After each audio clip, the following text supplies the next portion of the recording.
open borders, shameful abandonment, disregard for human life, the prospect of more mandates and lockdowns, and the list goes on. Now more than ever, we need to stick together. Voting alone is not enough. We must use our dollars to support like-minded companies that fight for our rights and beliefs. Patriot Mobile is America's only Christian conservative wireless provider who shares your values. Last year, we gave more than $500,000 to conservative causes. With your support, we'll give more than $1.5 million this year. It's time to band together and support companies that truly love America and fight for our freedoms. Will you join us?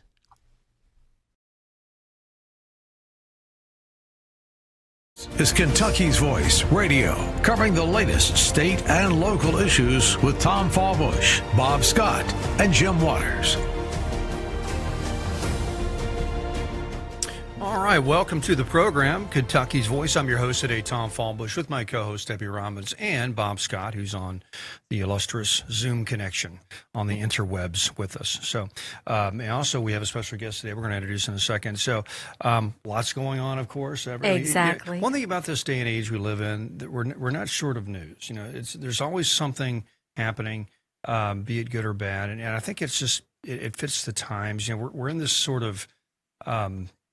I feel like I've talked about this a lot, that the fourth turning, you know, this whole moment where the country has to kind of reset itself and figure out what we're about again. And so we go through this turmoil about every 80 to 100 years where we kind of just reinvent ourselves as a country. And so we're kind of in that process right now. And so that's why things seem so, overwhelming, so existential, so, just stressful in a lot of ways. However, everything you deal with in life has a political angle to it, because we have to kind of resolve some of these issues. And so that's one reason we decided to do this program, because it impacts us locally. You know, there's a lot of national media outlets to discuss, politics and news, but we live here. You know, we live in Kentucky. We live in Louisville. You know, what's going on here? There's not a lot of news that covers things from our worldview locally. So thanks. So we appreciate you joining us, because that is, I think you just by listening and helping add to the conversation, we can solve problems. We can help move things in the right direction. And so there we go. Okay. Now we have a special guest I want to introduce, and we only have a couple minutes left for this segment, but we're going to introduce him. We'll come back. And, of course, we have a congressional race here in Jefferson County. It's called the 3rd Congressional District. This is for the U.S. Congress, U.S. House, and right now it's held by McGarvey. Right? McGarvey, very, very left-wing. Morgan McGarvey. Very left-wing liberal. Liberal. I don't know, beyond liberal. I mean, I could almost tolerate liberals. It's these leftist Marxists that are, taking us down this road to perdition that I don't care for. And I think he might be one of those. And so he, of course, Louisville's a blue city. It's a blue district. Mm-hmm. It's one of these gerrymandered districts that kind of pack in all the Democrats into one little district. So it's hard to beat a Democrat in this district, right? It's just how it historically has been. But the Republicans and conservatives still run and can win if you put up the right candidates. So right now we have a guest, Donald Pay, who is running for that seat. You're in the primary right now. That's right. So, and I think there are up to four candidates. Four candidates total. So you have three opponents there in the primary, but you're one of the front runners in the primary. And so, so tell us about how much, Mr. Producer, how much time do we have left? Our clock is not available. 90 seconds. Okay, so we have 90 seconds, and give us your 90 seconds elevator pitch, and then we'll come back and expand on that. So why are you running? Yeah, well, my name is Donald Pay. I'm running because I feel like our community has really been left behind, especially by the Washington leadership right now. And the voters I talk to, 3 big things that they're looking for is affordability, right? We got to lower our cost of living here and stop the reckless spending in Washington. Second's really safety. Now, I can go into this a little later, but I grew up experiencing that firsthand, how that affects Louisville.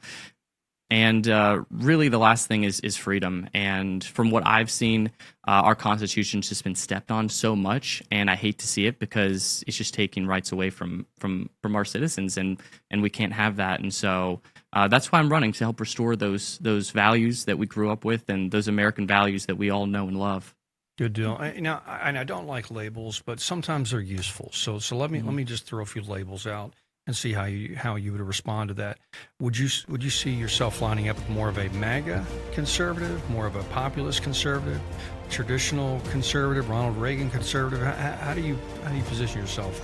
I would say I'm an American first candidate. I believe the people need to be put first in this country, and to me that shapes everything. And I think we need Washington leaders that actually stand for that. Okay, beautiful. Okay, well, great. We'll be right back with Donald Pay, a candidate for 3rd District here in Louisville, and maybe we can get McGarvey unseated. Let's see if we can do this. We'll be right back.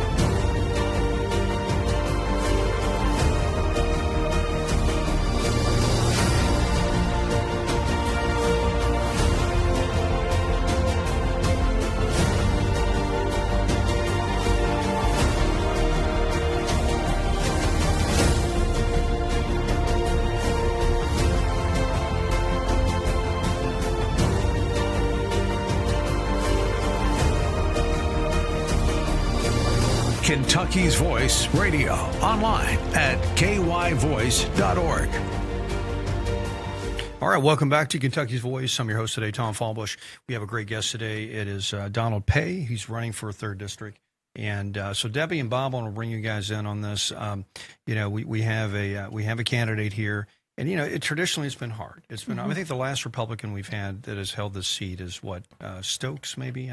Ann Northup. Ann Northup. Okay, Yes. Ann Northup, yeah, okay. Not that long ago. It wasn't that long ago. Yeah, really. Back in the, mid-2000s? At least 15 to 20 years ago. 15 to 20 years ago. Right. So now, the Louisville has changed a bit, demographically. I've looked at some trends over the years. I think back in that era, a little bit more even Democrat Republican. Now it's definitely more heavily weighted Democrat. But these days labels don't mean as much because people are starting to kind of realign anyway. Right. And so I think there's an opening to win common sense Democrats, and that's what Trump's been doing. Trump's been basically pulling the Democratic base away from the Democrats for a decade now, and so I think that can happen. But anyway, so Donald, quick thoughts on that. Just how do you reach out to Democrats in this district, because you're gonna have to get some either to not show up or to vote for you, and so how would you do that? Well, I think, and like I mentioned earlier, I think we have to put the American people first. Democrat, Republican, Independents. What I want to do is help make our lives more affordable, right? And with the crazy spending that we've seen in Washington, I really think that we can unite behind a candidate who wants to put the people first, is not trying to play a Washington game, isn't trying to make a name for themselves, but someone who actually grew up in this community and see how it's been affected over the years. And so really I think it has to do with just putting the American people first, like we should, and I think everything else will work out. Beautiful. Yeah, Donald, it's really refreshing to see a young man such as yourself running for office. I always say anyone that does that has courage. It takes courage and tenacity and time, talent, treasure. Thank you so much. And you mentioned earlier about safety. I know that's a big issue for me. I worry about it all the time. You have a firsthand experience in that, and I think that is something that crosses all party lines. Tell us about that. Yeah, so I was born here in Louisville, and a few years went by, and the crime crept in, and it got so bad that there were shootings and stabbings in our back alley almost weekly. And it came to the point where my parents decided, hey, we can't raise a kid like this. Like, this is just a crazy environment. And so we moved out to a small town, and that's where I was raised. But I know that there's a lot of families out there that don't have that option, right? They're stuck, they feel trapped, and crime has stolen their community.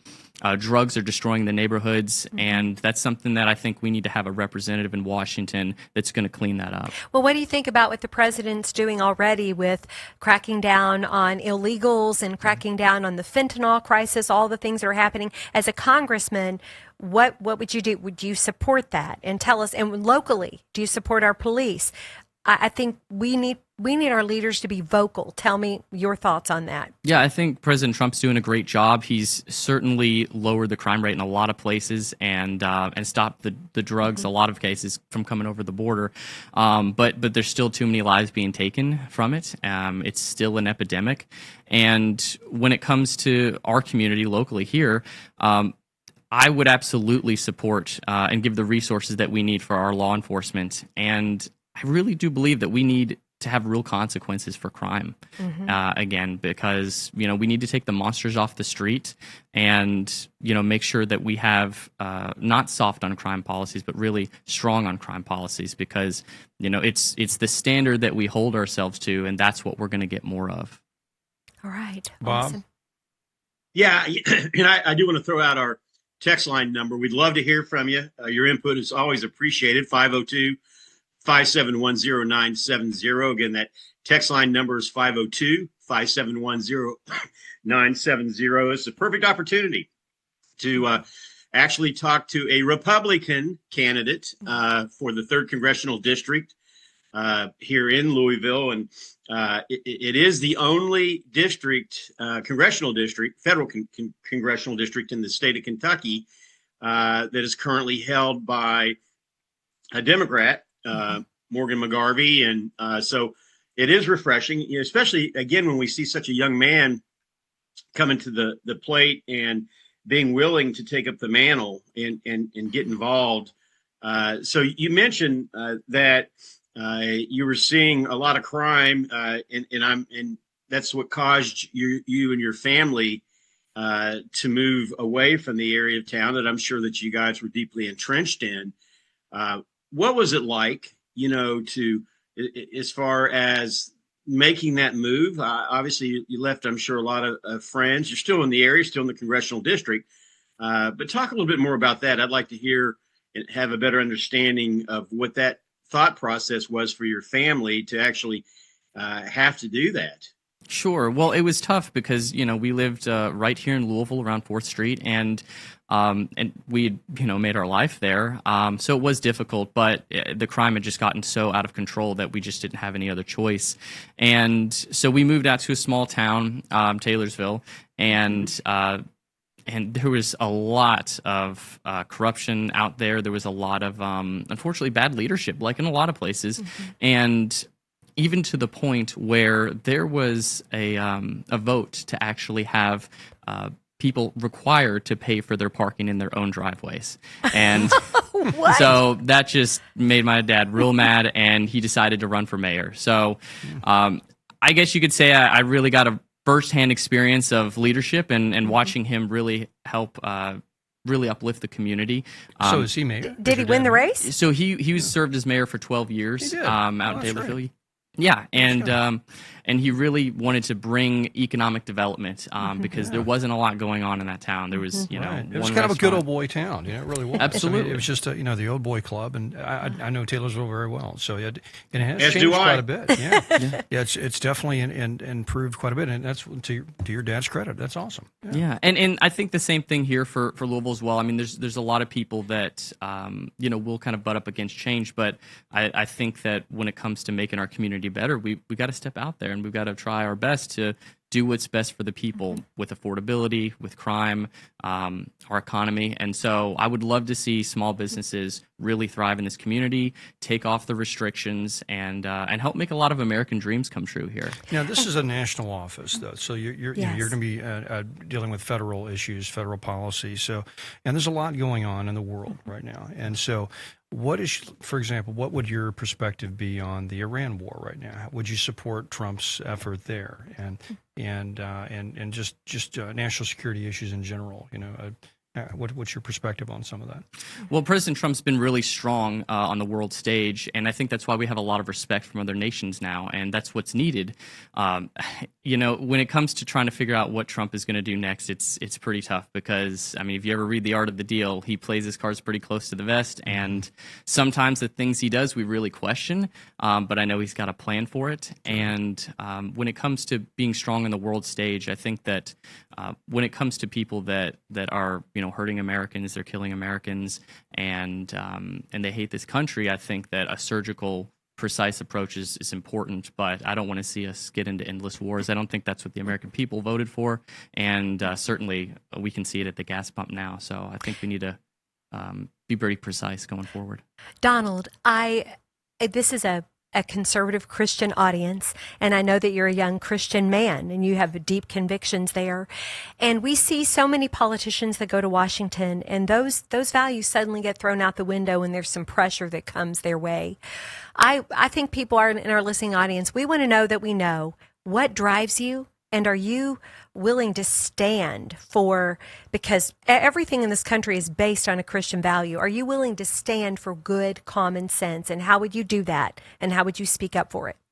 Absolutely. Well, thank you for the question. There is a lot of pressure in Washington, but to me, I answer to two people. I answer to God, and I answer to the people of this district. And so, when it comes to what I stand for, I have to, with all my heart and soul, I have to stand for what's right for the American people, because we deserve leadership like that. And the reason I'm running is because we've had too many career politicians that make good promises. They go to Washington, they collect a paycheck, they make a name for themselves, and then they go home.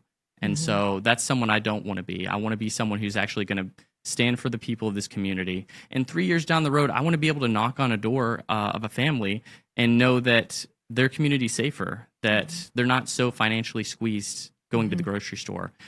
That's what I stand for, and I want to make sure that I'm held to those results. Yeah, good stuff. Yeah, Bob, we've seen this before, right? Just where you have a bright, exciting candidate, go to Washington, and sometimes just that, that just the weight of the Washington culture and just the lobbyists, the influence groups, can really weigh on someone, and so you and I've talked about this a lot in the past, yeah. So what advice would we give a young congressman going into Washington, and what could we, if we had any advice? Not that we're experienced at running for office, but what would you say to someone that? I would say, most importantly, stay true to, first and foremost, your Lord and Savior, Jesus Christ. Number two, stay true to your family and friends, and stay true to the constituents that you're serving. We need more statesmen in Washington like never before. No more politicians. We're all sick and tired of it. We've seen the corruption and the graft that's happened on both sides. So my advice is go in and be yourself and be true, to what you feel God is calling you to do. And as a young entrepreneur, you've already experienced the business world. I'm very, very thankful that you've had that experience. Use it. Use your gut to make your decisions. There we go. In the next segment, we're going to get into the good stuff. Massey or no Massey? So we want to hear your opinion on that. So we'll really get the show going at that point. But anyway, Donald, can you stick around one more segment? Yeah, okay, absolutely. Good, terrific. I appreciate it. Text us 502-571-0970. We'll be right back here on Kentucky's Voice.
Now, back to Kentucky's Voice Radio, online at kyvoice.org.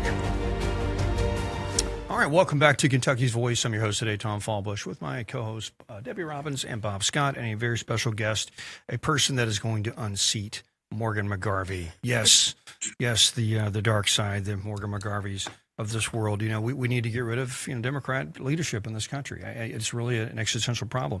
We cannot afford as a country to have Democrats run anything again, anything, especially federally.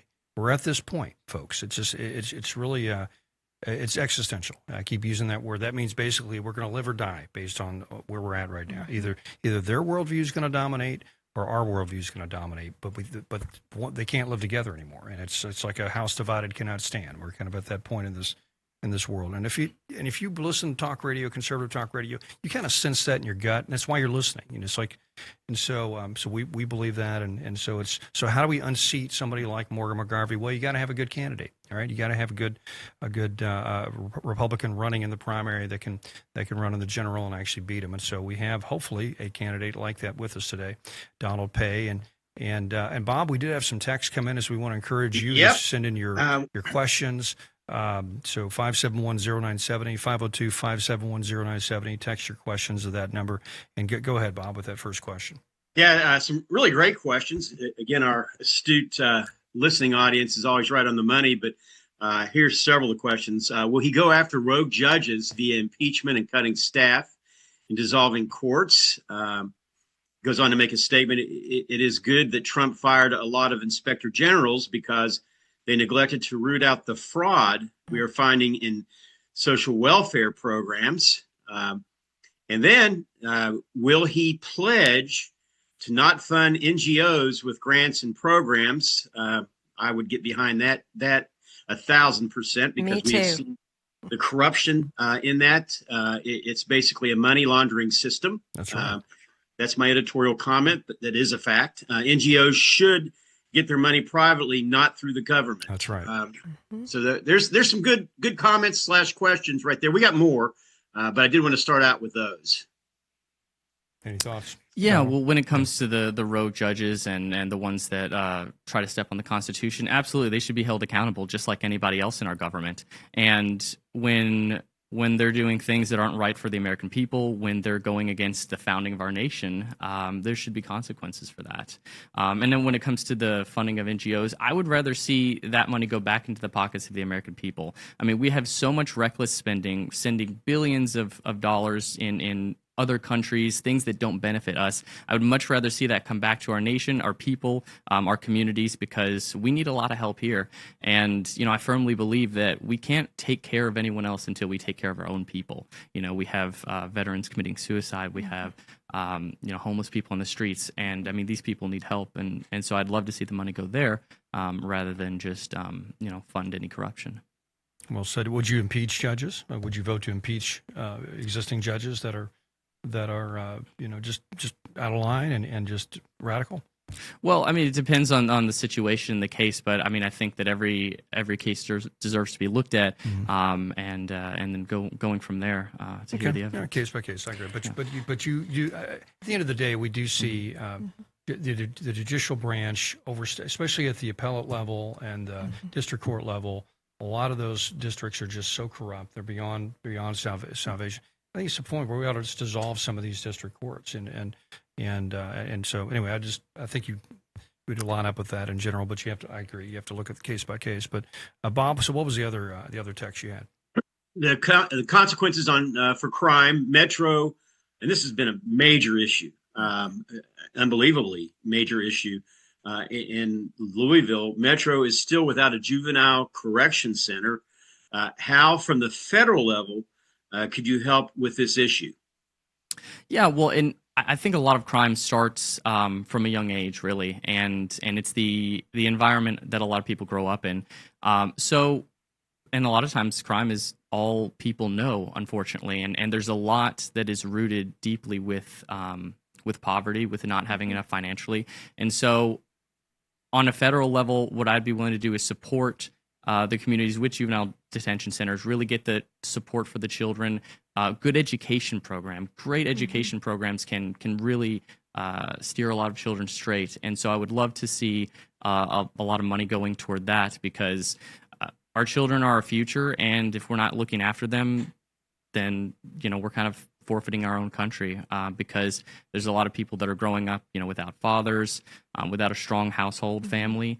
And from a federal level, I want to see us get back to the American family and support policies that give resources to young mothers and to family members that are going through a tough time. But really, the education program, I think, is big, and also juvenile detention center. We need to have our children on the right path.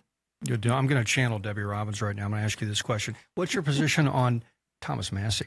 So, well, I've known Thomas Massie for years. I think he's really strong constitutionally. We need somebody that is going to stand with our Constitution, because of the crazy policies they like to try to pass in Washington. Right. But so Garion or Massie? Are you endorsing either one? They're they're both great. And candidates. listen, just so you know, you can't go wrong either way, because at least one of us on this.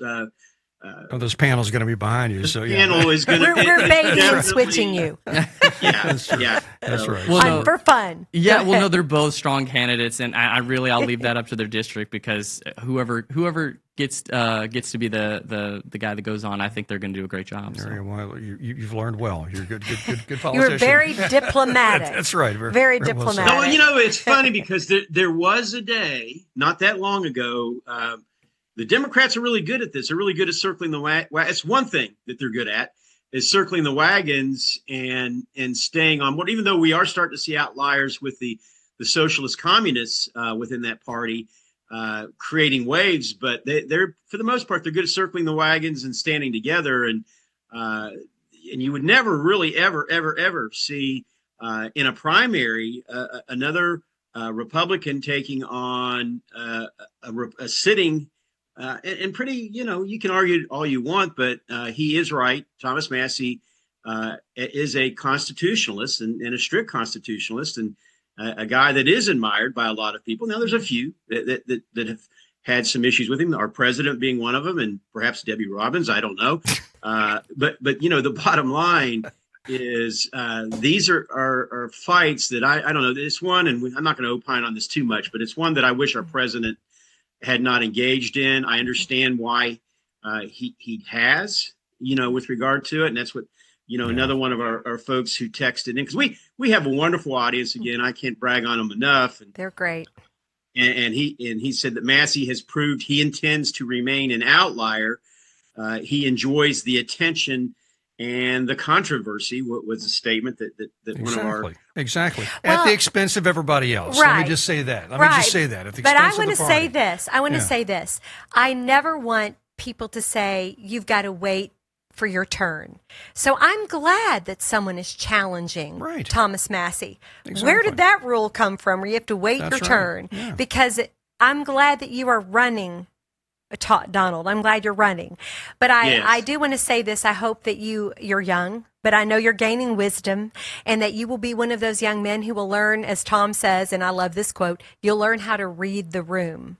You'll know when you're supposed to be that individualist like Thomas Massie and really counts, or that you're being an obstructionist. And that takes a tremendous amount of wisdom. And I'm not saying that he necessarily has done that, but to me, the 6% of the time he's voted against the president have been against very critical issues where we needed him to vote with him.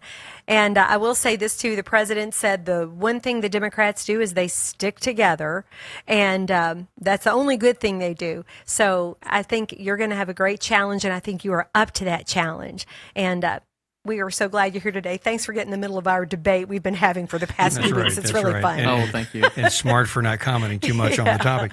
But anyway, so how much time do we have left, Mr. Producer? We got 20 seconds, 30 seconds. Okay, good. Stick around for another segment if you can. And we'd love to talk to you more about just the immigration issue. That is a federal issue. Yes. And there's a lot going on with that, and that it impacts us locally. I mean, Louisville is kind of busting at the seams with illegal immigration and just regular immigration. I got a question. Would you repeal the 1965 Immigration Act? And we don't have time. Let's do that. We'll get your opinion at the next segment.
Now, back to Kentucky's Voice Radio, online at kyvoice.org. All right, welcome back to Kentucky's Voice, and we have Donald Pay, who's running for 3rd District, for the 3rd District congressional seat here in Kentucky, which is basically Jefferson County and Louisville, and Morgan McGarvey's seat, basically. And so we're going to see if he can win, because we think he can, and we think a Republican can unseat a Democrat in this town if you have the right candidate and the right issues. And we're a very polarized country right now, but there is a lot of realignment going on. You're starting to see a lot of people swing over to the other party for good reasons, and so a lot of people on the left. For example, the last presidential campaign, you had a lot of black men who traditionally voted Democrat swing over and vote for Trump. You know, you saw a lot of Hispanics come over and started voting for Trump and for the Republican ticket. So things can change. There's actually the parties have really realigned over the past 30 years. You look at Donald Trump, you look at his policies, he's basically a lot of ways like Bill Clinton in 1996, because Bill Clinton was a moderate Democrat, really, and so he kind of came of age out of the Reagan era and adopted a lot of Reagan-esque instincts into his approaches to things. And so I always tell my liberal friends that it's like, well, you hate Trump so bad, but it's the same policy as Bill Clinton in 1996. What are you upset about? And so that just shows you how the parties can kind of realign on issues. And well, it's funny because Tom, you brought that up that Trump himself at one time was a moderate Democrat. That's and right. Was the darling of the Democrat Party. He was on Oprah and other. Highly involved with the Rainbow Coalition and did a lot of what now we'd consider left organizations, but at that time they were more middle of the road. That's and right. And he left that. And why did Trump leave that? Because he saw that they had taken a hard turn left. Right. And when I say the party hard turn left left, because the party socialism left and communism right.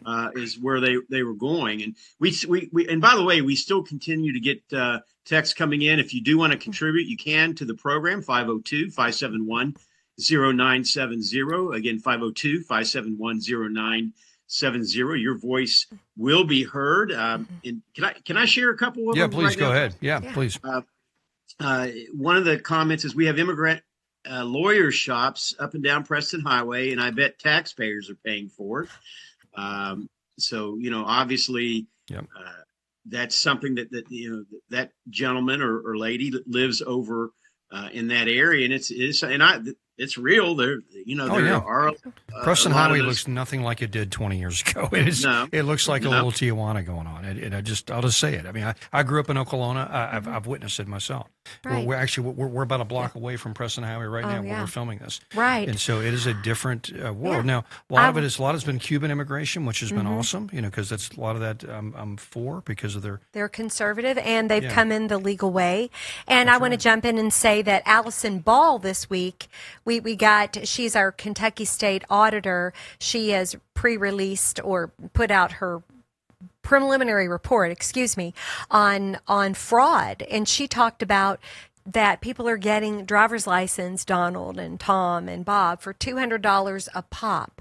So all of this illegal insanity, it's just one big vicious cycle. And it's going to take every single conservative Republican to fight this and people to get up off of their keisters, as somebody put in an article this week, to do something about it. It's got to stop. And Donald, I just want to know what you think about that. And also I wanted to say too, just to throw in for fun, is another article I read earlier this week is that if Republican men vote, or if men vote in general, Republicans win.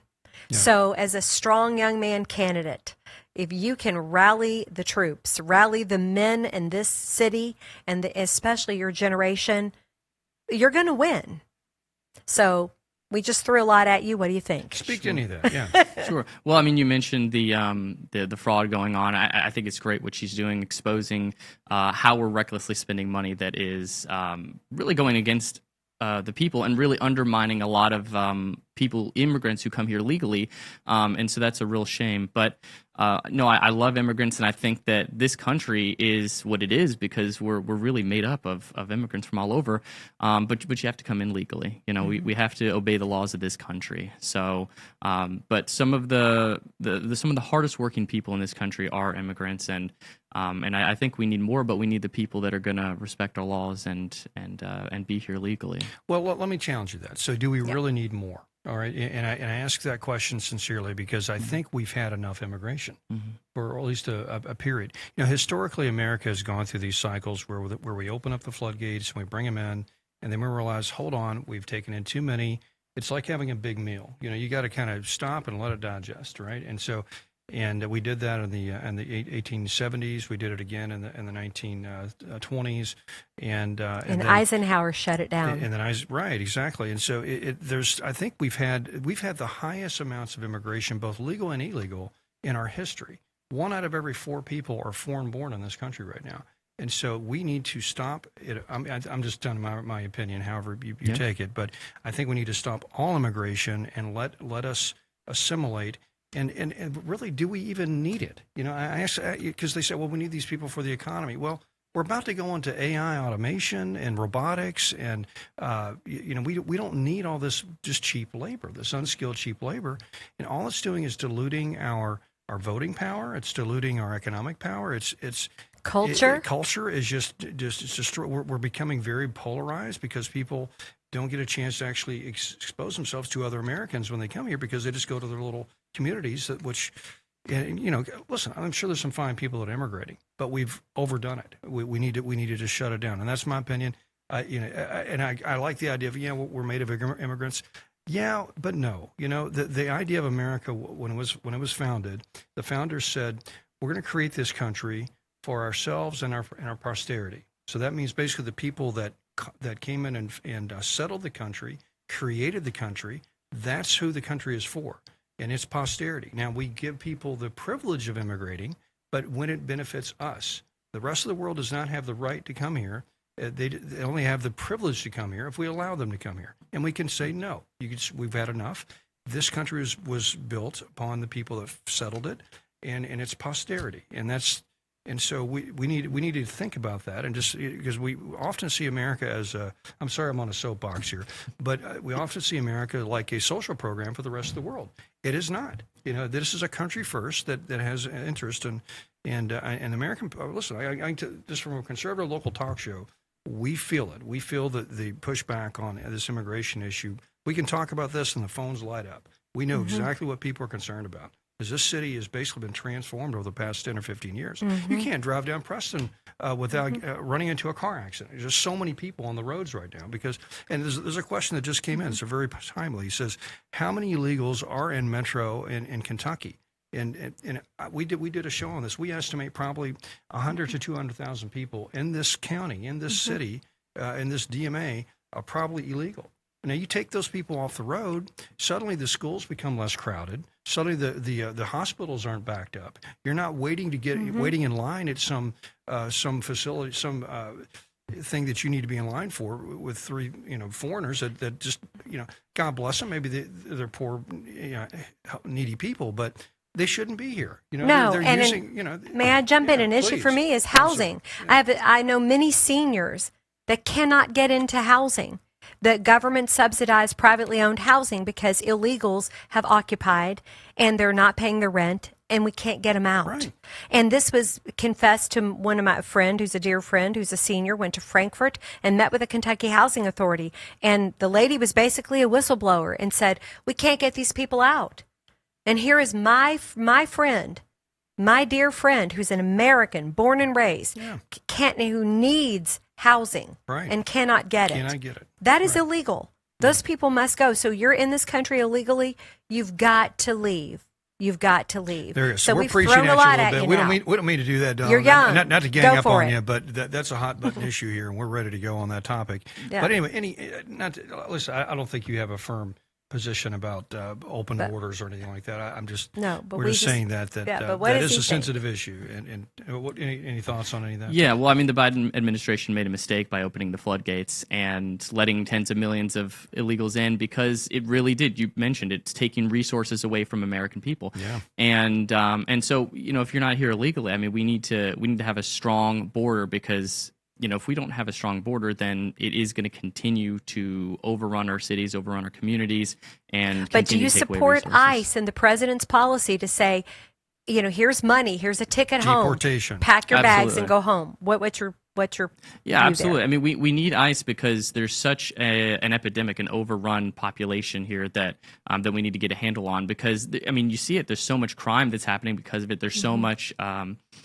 jobs that are being taken away. I mean, it's affecting Americans greatly. And so, no, we do need a strong border, and I believe that we need to keep our border strong, even in the next administration that comes up. So, but no, you mentioned a lot of stuff there. But I think that the biggest thing here that we can focus on is if we just say, okay, let's put the American people first, let's take care of them, and then for anyone who wants to come to this country legally, we want the best, we want the brightest. I think they make our country better, and I think we should continue to be open for people that are wanting to come to America, who love this country, most importantly.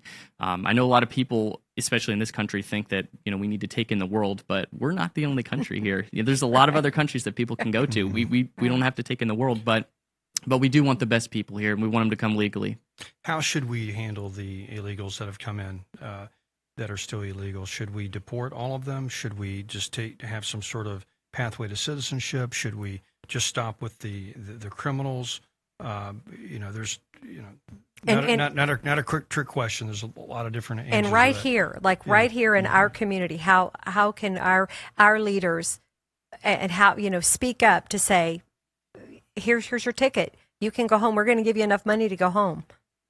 What do you think? Well, we need to focus on the criminals first. We need to make sure that they're out of here, right? That they're not going to be putting our citizens in harm's way.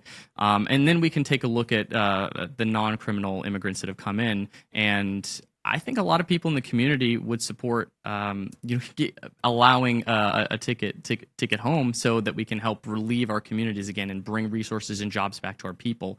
That would be a lot better than just letting them stay, because we can see what's happening because of it, and it's bad. But if they don't take the ticket and they don't want to leave, what do we do? Well, they still broke the law. Yeah. So how do we handle? They broke the law. Yeah, I mean, if they're willing to break the law of coming into our country, how can we, expect them to uphold any of our other laws? Right. Exactly.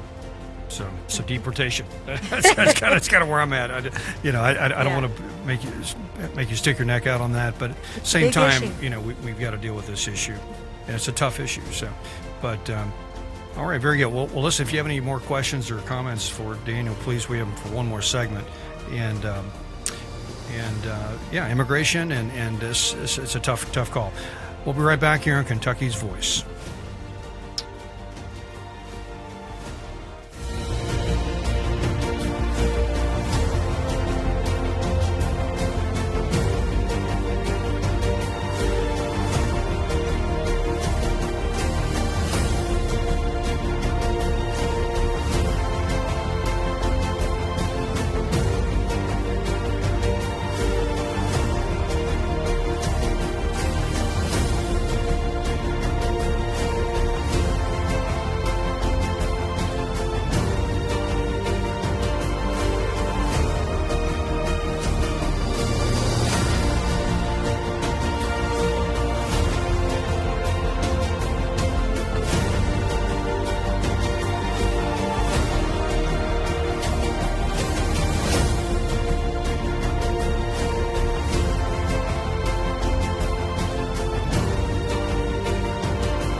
Now, back to Kentucky's Voice Radio, online at kyvoice.org.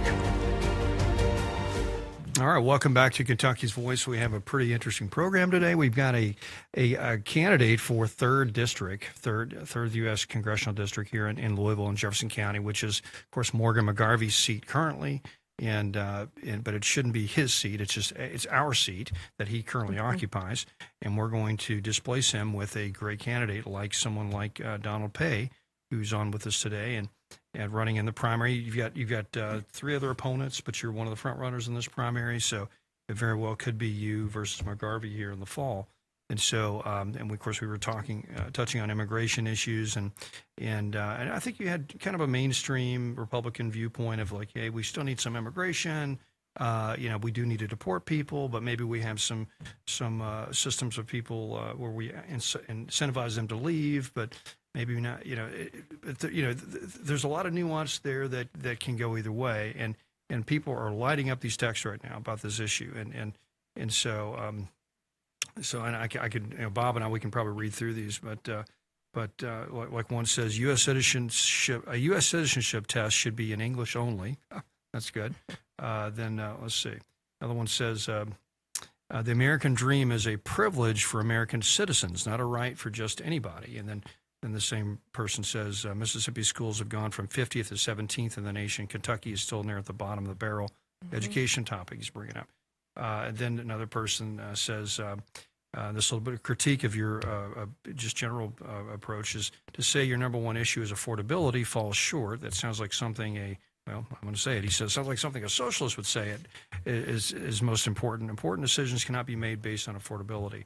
I don't know. What's your response to that? I could push back on that too. Yeah, well, I think everybody feels it. I don't think it's a partisan issue. I think that Republicans, any Americans, really struggling with which is paying rent, grocery prices. I mean, we're seeing gas up over $1. I mean, that's just affecting everybody, and it's causing a lot of harm.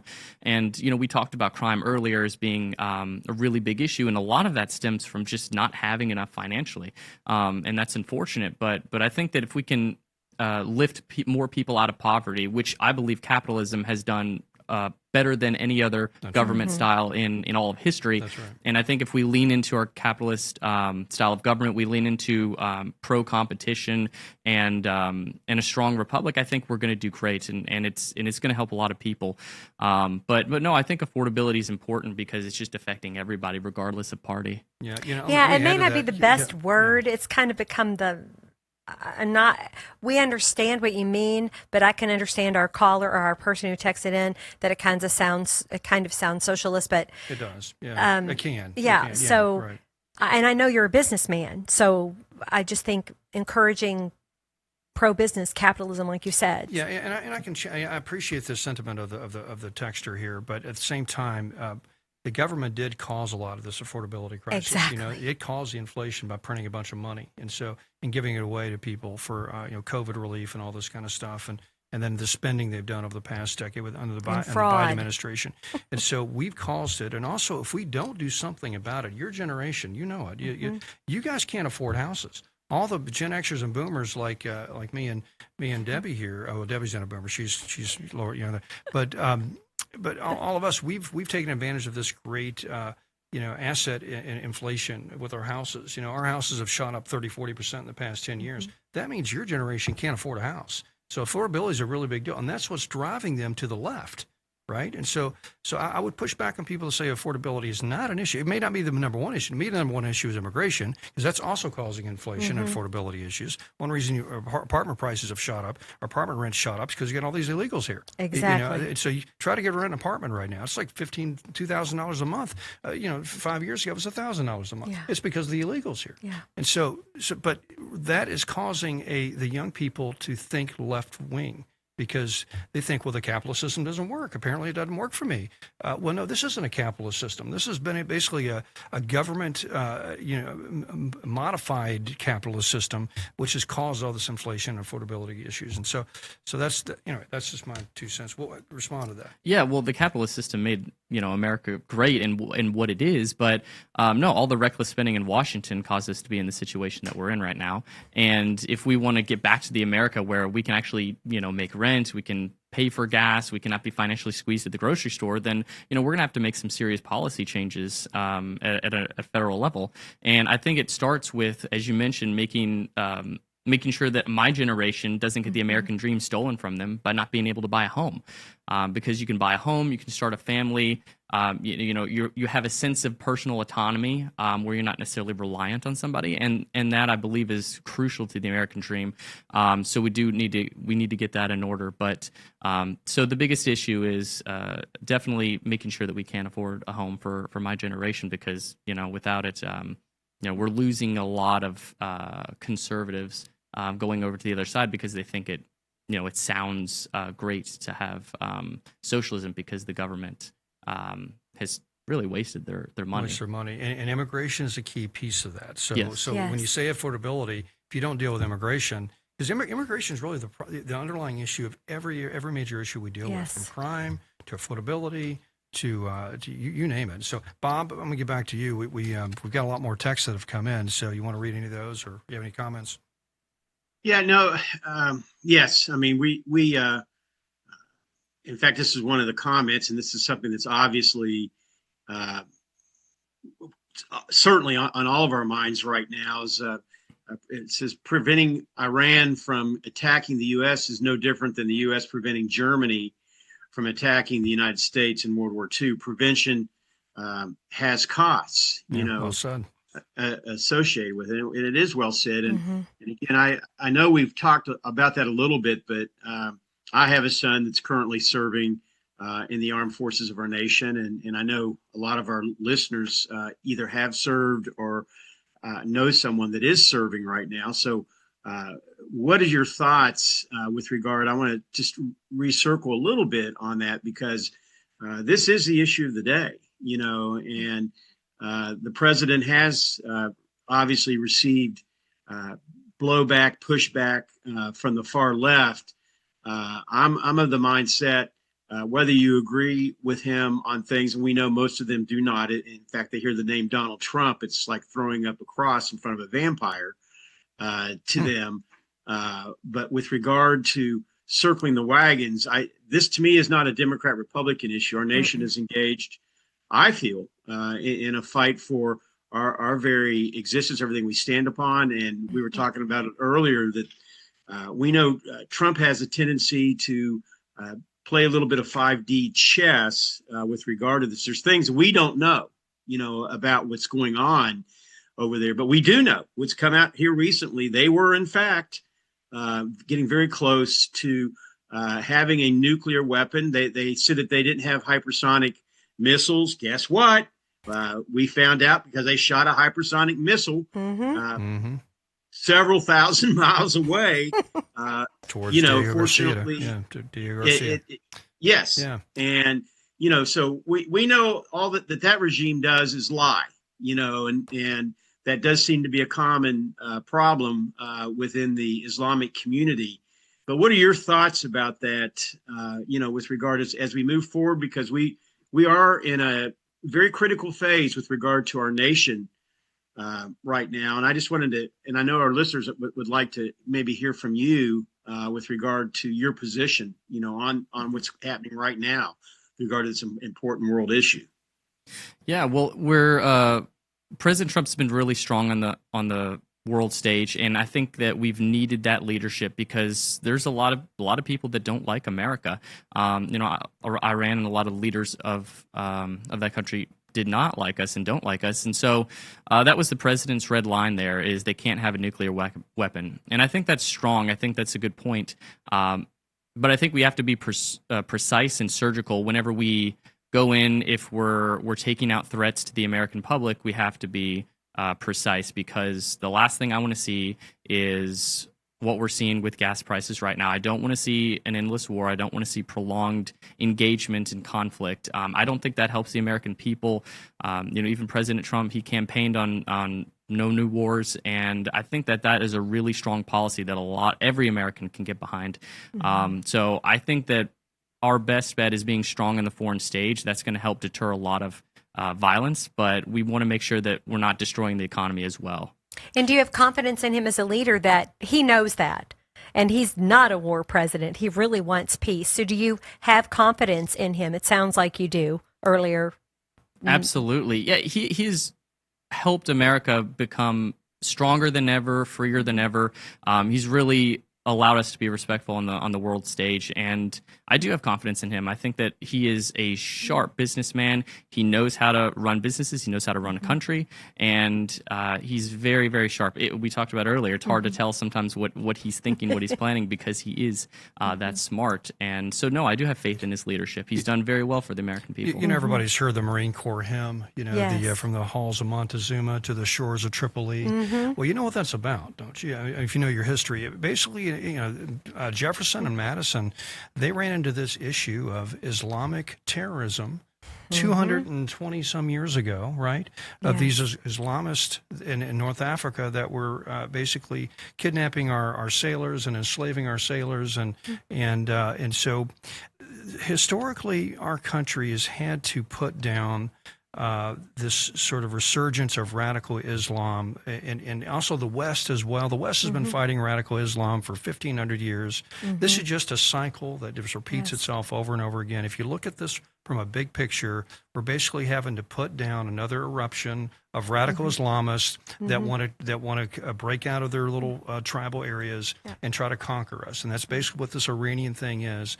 And we've been doing that since the country was founded. And so it's a very, and unfortunately, and we've been doing it since the 80s. Remember Beirut? You remember the Gulf War? Remember all this? It's just, and that's why Trump's doing what he's doing right now. I'm sorry. Because of Beirut. We have no choice issues, when you have that sort of adversary that's ideologically and religiously driven, and the only way to shut that down is just to kill a few of them. And I'm sorry to say that. Right. It sounds kind of terrible to do it, but sometimes just a radical is so crazy. Yeah. I'm sorry. You're going to destroy our country with a nuke?